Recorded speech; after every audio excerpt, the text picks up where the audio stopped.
Pla, para makatun ka. Arito ko, sugod-sugod na ko ato. O sa may sinugdanan, pwede ka mo sa para sa mga viewers sa sinugdanan, aning Ismain Carinderia.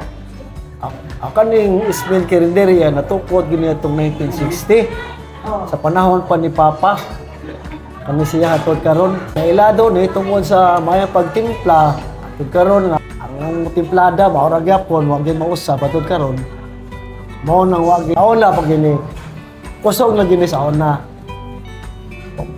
Naa pa lang to mga vlog sa way back 60s, 70s sa una ra. Sa una ra. Wa mo tong vlog sa una ba ya? Wala ka man to. Sa una, grabe gini sa una nung customer Papa sa una. Mag double park ko na diha, abot ko na ditong second na dito. Oh.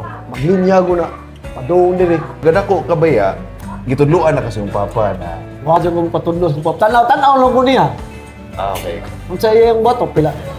Panimpla siya, akong tanaw na, pila ka asin, pila ka kuha ni butang. Wala, tanaw lang ko, pero magpibiro na ko, magpanagan na, dyan ko kay kawa ko na niya.